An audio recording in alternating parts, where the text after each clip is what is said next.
السلام عليكم ورحمة الله وبركاته. ازيكم يا حبايبي؟ عاملين ايه؟ يا رب تكونوا بخير يا رب، اللهم امين. النهاردة ان شاء الله جاية استغفر ربنا قدامكم واعتذر لكم عن غلطة كانت حصلت مني في الفيديو اللي فات من غير قصد، اللي هو الفيديو اللي انا نزلته امبارح الصبح، اللي هو كان بعنوان تعالى اقولك على شوية نصايح هيساعدوك على التوفير. بنات، انا بشر وكل البشر خطائين، وخير الخطائين التوابين. وانا لما اكتشفت ان انا غلطت حبيت استغفر ربنا واتوب اليه واجي اعتذر لكم.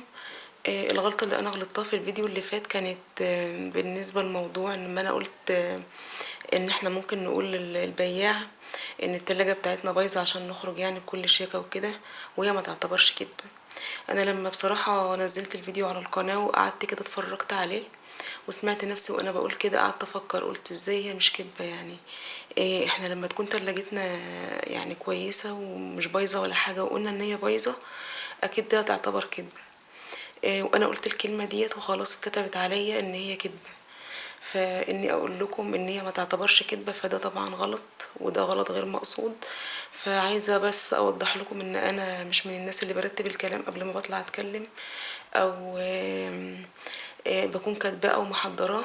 انا مسميه السلسله كلام من القلب او فضفضه، ففعلا يعني بطلع اتكلم معاكم من قلبي، ما ببقاش محضره حاجه، مع احترامي لكل الناس اللي بيحضروا لهم احترامهم برضو. ان هم بيحضروا وبيتاكدوا من الكلام قبل ما بيقولوا، معاهم حق برضو. قعدت بحثت كده ودورت عشان اعرف برضو اللي انا بقوله ده صح او غلط. وقعدت ادور في الاحاديث الشريفة. فلقيت حديث برضو بيتكلم عن ان الكذب مباح في 3 مواقف بس. والحديث بيقول آه، الحديث ده رواه الترمذي وابو داود، عن اسماء بنت يزيد رضي الله عنها قالت: قال رسول الله صلى الله عليه وسلم: لا يحل الكذب الا في 3: يحدث الرجل امرأته ليرضيها، والكذب في الحرب، والكذب ليصلح بين الناس. صدق رسول الله صلى الله عليه وسلم. والحديث ده صححه الألباني في صحيح الترمذي. يعني انا فهمت ان الكذب ما ينفعش غير في ال3 مواقف دول: في الحرب، وان الراجل يعني يكذب على مراته مثلا، يجاملها بقى في الكلام، لو هي مثلا وحشه يقول لها انت اجمل واحده، ده ما يعتبرش كذب، الرسول اباح لنا الكذب في كده. ولما نكون مثلا في ناس متخاصمه مع بعضهم واحنا عايزين نصلح بينهم، مثلا حد قال على التاني كلمة مش كويسة مثلا، فاحنا بنقوله لا ده ما قالش عليك حاجة، عشان احنا بغرض ان احنا نصلح بينهم، فده ما يعتبرش كذب. وفي الحرب، فانا مش غلط ان اطلع اتأسف لكم. انا مش حمل يا جماعة ان اجي يوم القيامة شايلة وزر الكلمة ديت ووزر اللي عمل بيها.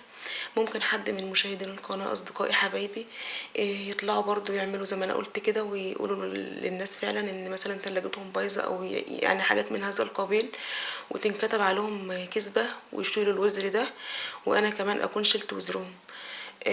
انا حابة بس قناتي تكون فيها شفافية معاكم.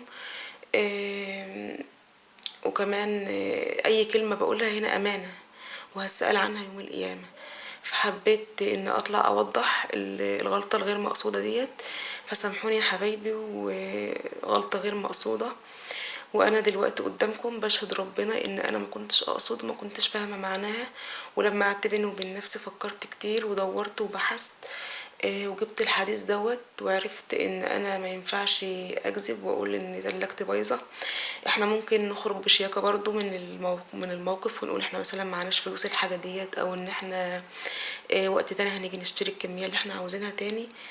وكمان احنا مش مغرمين اصلا ان احنا نكذب ونقول ان التلاجة بايظه، فسامحوني جدا يعني انا بتاسف تاني.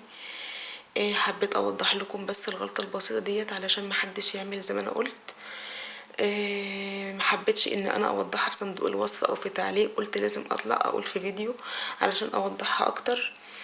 حابه يكون في بينا شفافيه واخلاص، ولما اغلط في حاجه اطلع اقول انا غلطت، مفيش اي مانع ابدا. آه، يا رب بس تكونوا فاهميني يا حبايبي، وتكونوا مقدرين ان انا برضو انسانه ومش معصومه من الخطأ. فلما غلطت واكتشفت غلطي انا حبيت بس اعرفكم بيه. وهي دي بس كانت حلقة النهاردة. حبيت اوضح الغلطة البسيطة ديت، وحبيت اوضح لكم ان انا ما كنتش قصدها خالص.